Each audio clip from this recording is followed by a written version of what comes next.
In the vast expanse of the cosmos, where stars danced like diamonds scattered across an endless velvet canvas, there existed a realm unlike any other. The planet Zixoria orbited a binary star system, its atmosphere shimmering with iridescent hues that shifted between emerald green and deep sapphire throughout its elongated days.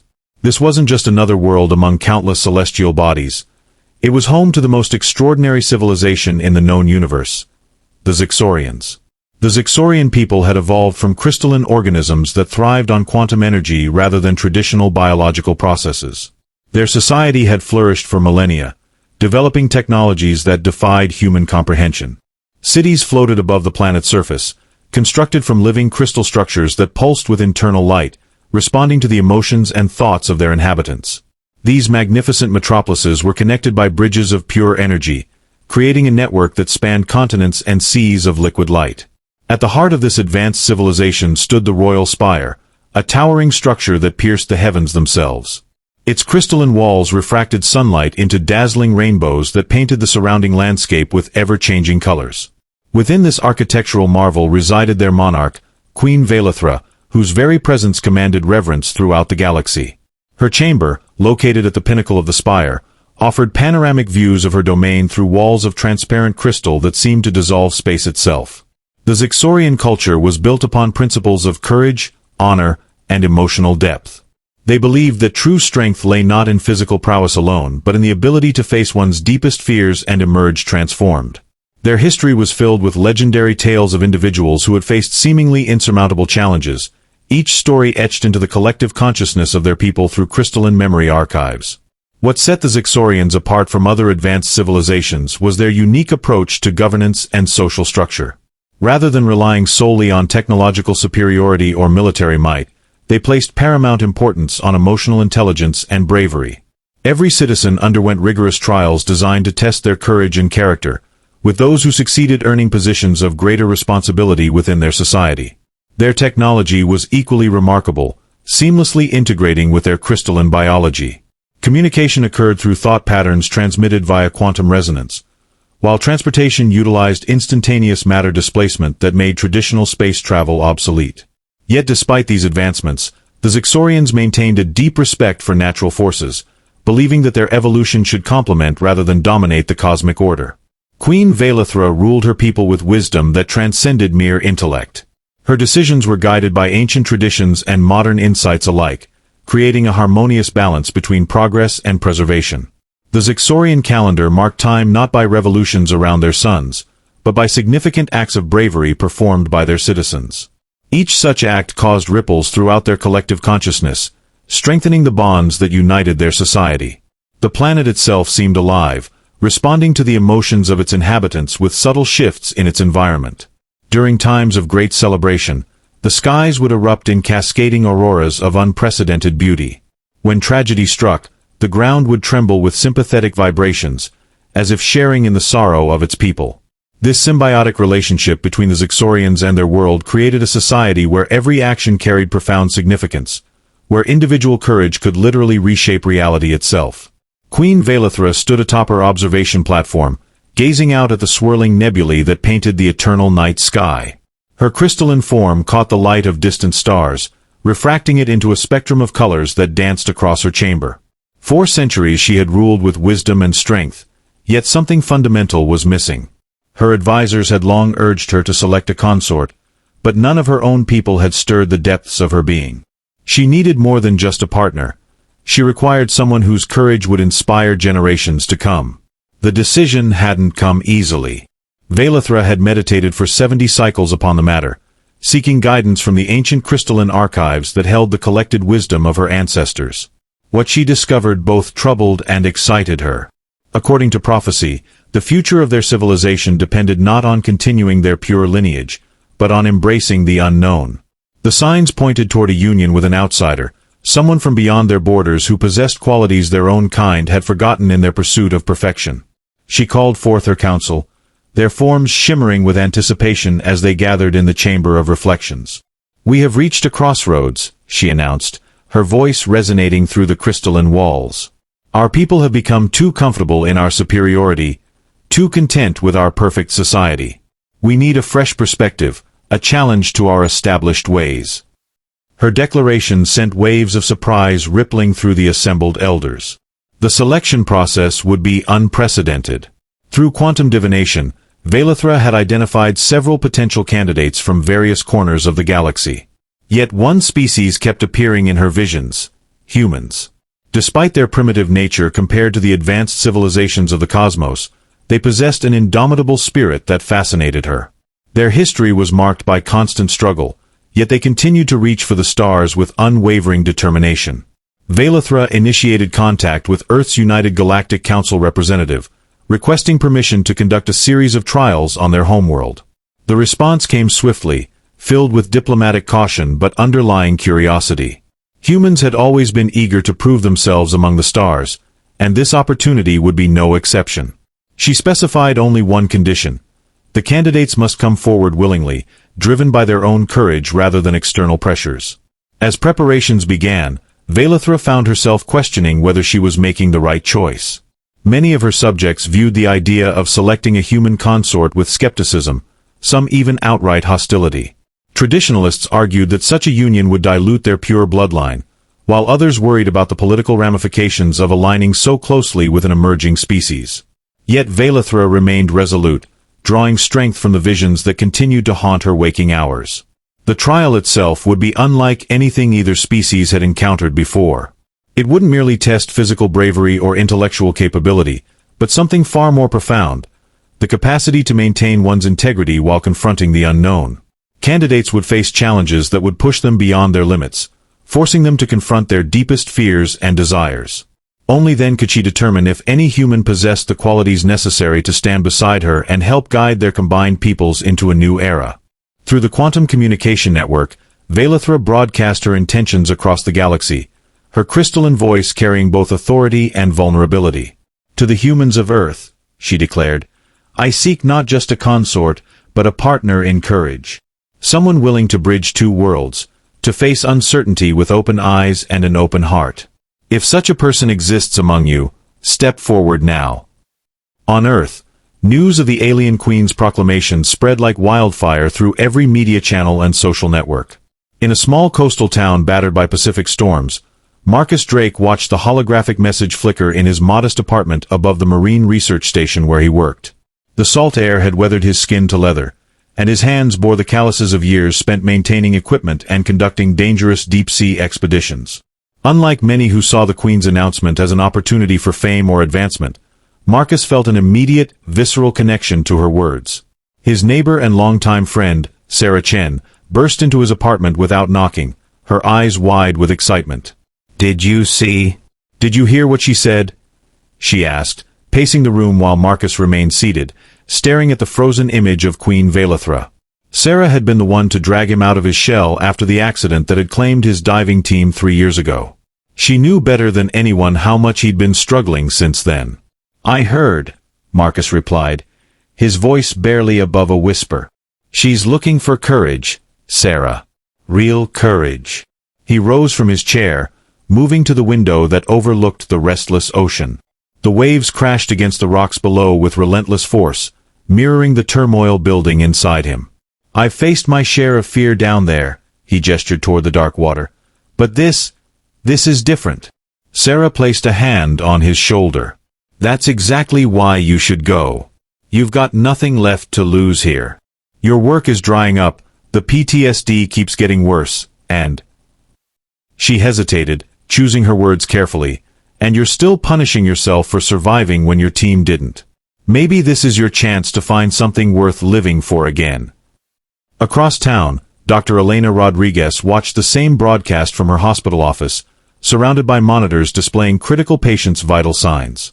As chief trauma surgeon, she had seen humanity at its most vulnerable, had held life and death in her hands countless times. The Queen's words resonated deeply with her, stirring memories of nights spent in operating rooms, fighting impossible odds against the clock. Her colleagues noticed the change in her immediately. The way she stopped mid-sentence during rounds, staring at nothing, lost in thought. Her husband, Mark, found her later that evening sitting on their porch, medical journal forgotten in her lap. "You're thinking about going, aren't you?" he asked, joining her despite knowing she preferred solitude during her contemplative moments. Elena nodded slowly, tracing patterns on the wooden railing with her fingers. "It's not just about me," she admitted. "Every day I fight to save lives, to make a difference. But what if I could do more? What if I could affect change on a scale we can't even imagine?" She turned to him, her dark eyes reflecting the setting sun. "I don't know if I'm brave enough for this, Mark. But I have to try." Meanwhile, in a maximum security prison orbiting Earth's moon, inmate number 7829 watched the Queen's message through cracked viewing screens. James Reaper Callahan had earned his nickname during the Martian uprising, where his tactical genius had turned the tide of battle, until he'd crossed the line between justice and revenge. Now serving a life sentence for war crimes, he found himself oddly moved by the Queen's simple request for bravery. His cellmate, an elderly former diplomat named Harold, caught the change in his demeanor immediately. "They won't let you apply," Harold warned, watching as James stared unblinking at the screen. "Convicted felons aren't exactly prime consort material." James smiled, a rare genuine expression that softened his scarred features. "They don't understand courage," he said quietly. "Bravery isn't about being perfect. It's about facing your demons and still finding the strength to move forward." He tapped the screen where the Queen's image had been moments before. "She gets that. Maybe she's the first one who really does." Back on Earth, hundreds of other candidates wrestled with their own motivations and doubts. Among them was Priya Mehta, a brilliant astrophysicist whose groundbreaking research had been overshadowed by academic politics. In her university office, surrounded by star charts and equations, she debated with her reflection in the window. Was she qualified? Did she possess the kind of courage the Queen sought? Each question led to more uncertainty, yet the pull remained irresistible. In Tokyo, martial artist Hiroshi Tanaka watched the broadcast with his sensei, both men recognizing the deeper meaning behind the Queen's words. Courage wasn't about defeating opponents or achieving mastery. It was about confronting one's inner battles. Hiroshi's hands trembled slightly as he recalled the day he'd walked away from professional fighting after witnessing corruption in the sport. Perhaps this was his chance to redefine what true strength meant. These individuals, scattered across the globe, shared one common thread. They understood that the Queen's challenge wasn't merely about proving oneself worthy. It was about transformation, about stepping into the unknown with nothing but the conviction that sometimes, courage means taking a leap of faith when all seems lost. The city buzzed with anticipation as the selected candidates gathered at the Quantum Convergence Center, a temporary structure erected specifically for the trials. Marcus arrived early, his worn boots scuffing against the polished floor as he took in the diverse group assembled before him. Dr. Rodriguez stood near the entrance, her surgical precision evident in the way she observed everything with clinical detachment. James Callahan loomed in a corner, his prison-issue jumpsuit replaced by standard-issue trial gear, his presence commanding attention despite his attempt to remain inconspicuous. The chamber doors slid open with a soft hiss, and Queen Velithra entered, her crystalline form casting prismatic shadows across the walls. "Welcome, courageous souls," she began, her voice resonating through the space without apparent amplification. "Your first trial requires no preparation, only honesty. Choose a partner from among you, someone you believe possesses equal or greater courage than yourself." The room erupted into tense silence as candidates exchanged wary glances. Marcus found himself locking eyes with Dr. Rodriguez, who gave an almost imperceptible nod. They stepped toward each other simultaneously, forming the first pair. James Callahan surprised everyone by approaching Hiroshi Tanaka, his imposing figure contrasting sharply with the smaller martial artist. Priya Mehta partnered with Sarah Chen, who had insisted on accompanying Marcus as moral support but found herself drawn into the proceedings. "Excellent," Velithra acknowledged. "Now follow me." She led them to the trial chamber, a massive room whose walls seemed to shift and pulse with inner light. At its center floated 5 crystalline pods, each large enough to accommodate 2 individuals. These pods will transport you to separate realms, crafted from your deepest fears and greatest hopes. Your task is simple: navigate these realms together, maintaining your connection despite whatever challenges arise. As Marcus and Elena stepped into their pod, the crystalline walls closed around them, transforming from solid to liquid to something neither could define. The sensation reminded Marcus of deep-sea dives, the pressure building until reality itself seemed to bend. When the transition completed, They found themselves standing on a narrow ledge overlooking an infinite void, stars wheeling madly in every direction.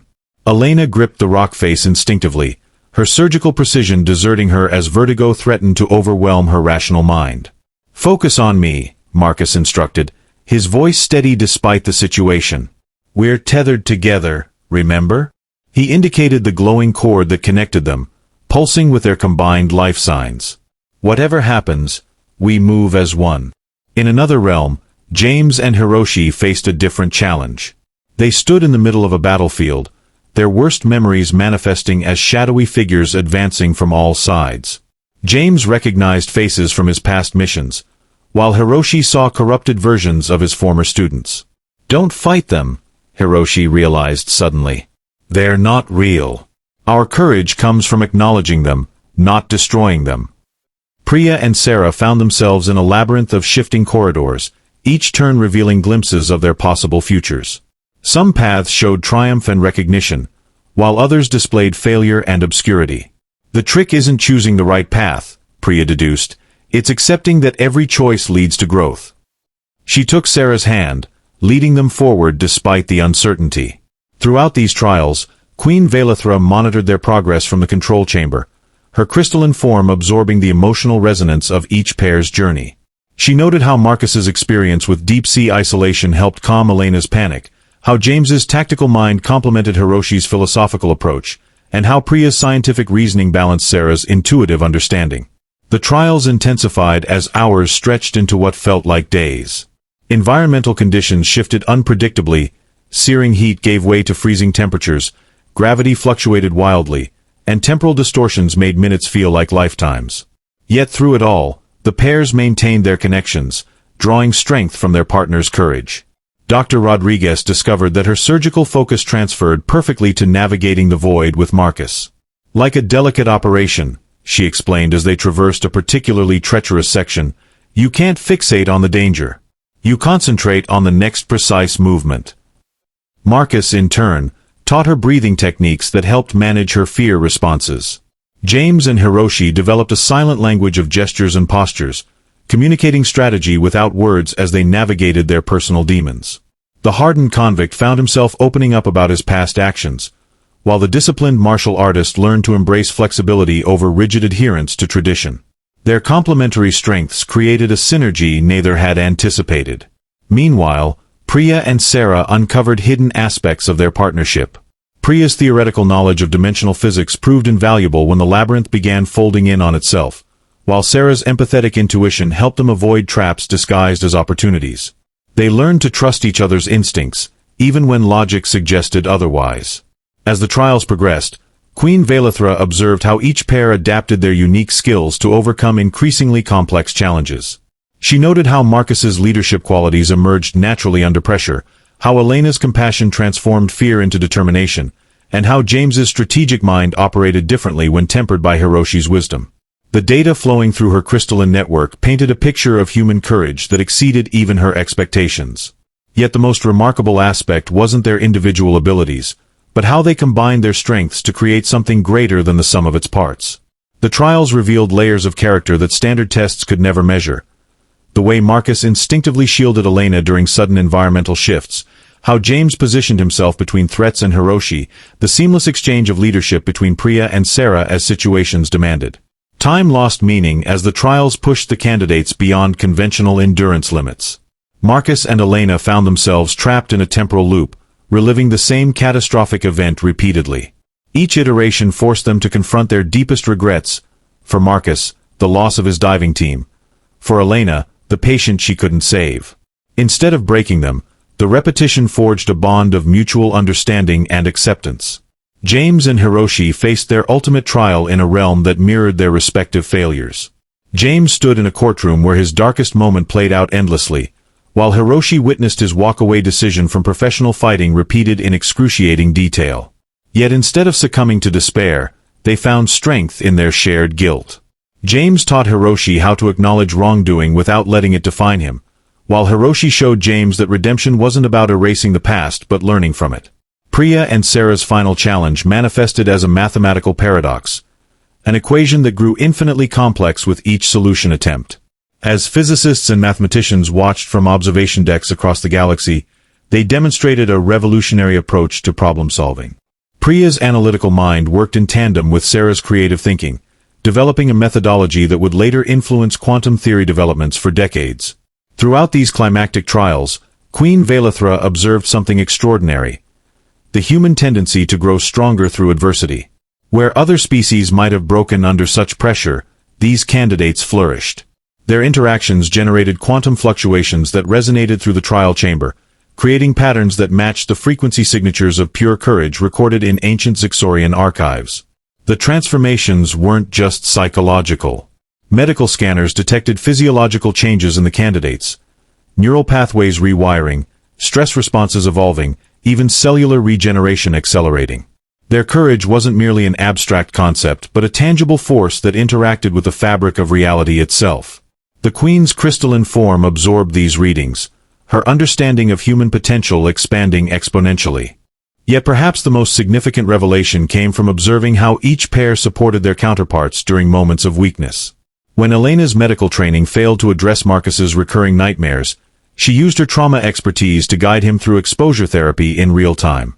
When Hiroshi's philosophical approach faltered against James's practical challenges, they developed hybrid solutions that honored both perspectives. Priya and Sarah's complementary approaches to problem-solving created entirely new methodologies that baffled even the most advanced AI systems monitoring the trials.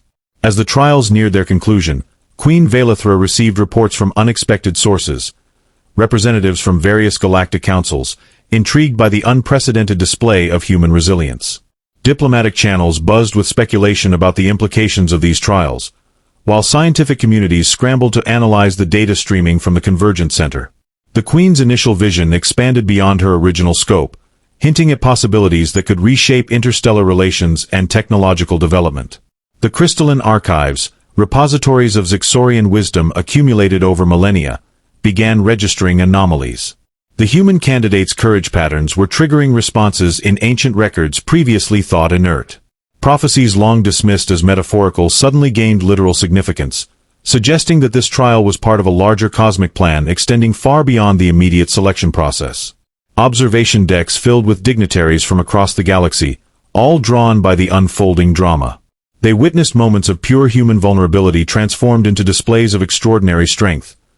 Marcus teaching Elena to use fear as fuel rather than obstacle, James demonstrating that redemption could be a source of power, Priya showing that scientific rigor could coexist with emotional intelligence. Each interaction added layers of complexity to their profiles, creating multidimensional portraits of courage that defied simple categorization. Queen Vailithra found herself revisiting her initial assumptions about the trials. What had begun as a straightforward selection process had evolved into something far more profound. A demonstration of human potential that challenged fundamental Zixorian beliefs about courage and evolution. The data pouring into her crystalline consciousness suggested that human bravery wasn't just compatible with Zixorian values. It might actually enhance them in ways previously unimaginable. The trial chamber pulsed with anticipation as Queen Vailithra prepared to announce her decision. The candidates stood in formation, their faces reflecting varying degrees of exhaustion and resolve. Marcus's sea-worn features bore new lines of understanding, while Elena's medical precision had softened into something warmer yet equally focused. James's hardened exterior showed cracks of vulnerability, and Hiroshi's disciplined posture carried a newfound fluidity. Priya and Sarah stood shoulder to shoulder, their complementary strengths creating a unified presence that commanded respect. Before the Queen could speak, a ripple passed through the crystalline walls, an unscheduled arrival.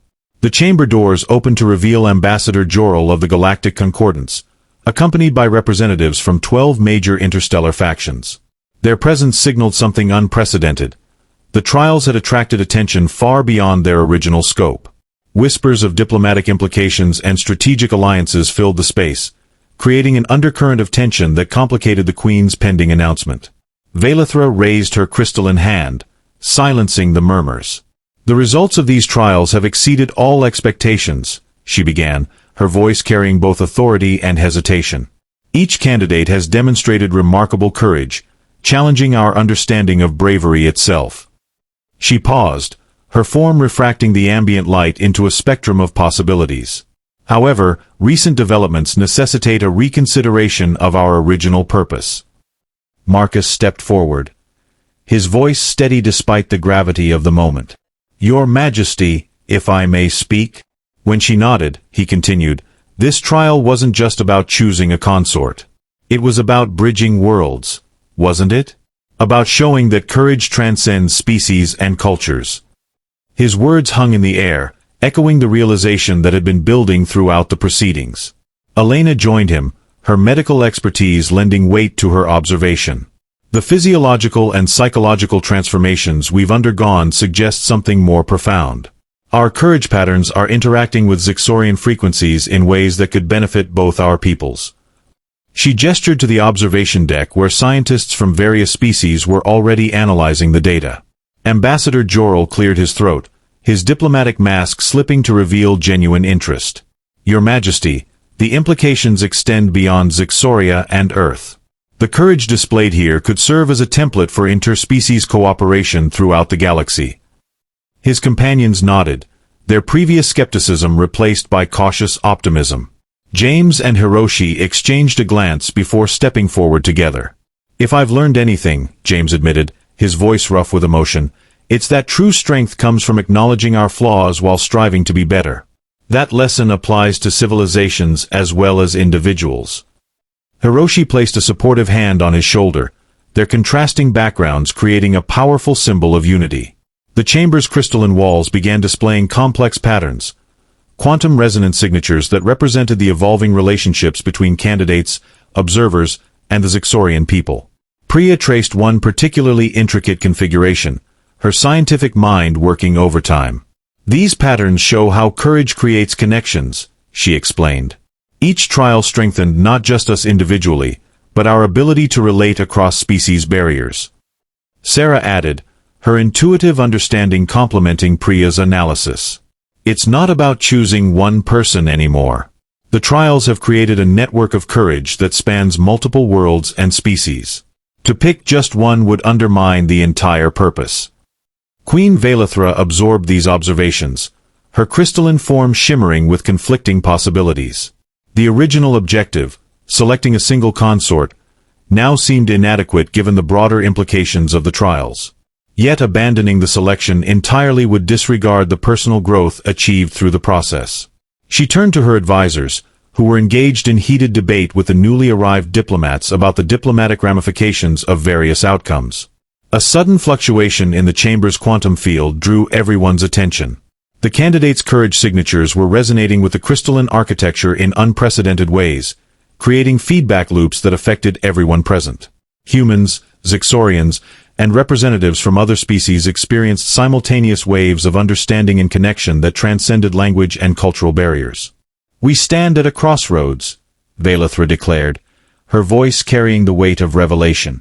"The trials have shown that courage isn't just an individual quality but a force that can bind civilizations together.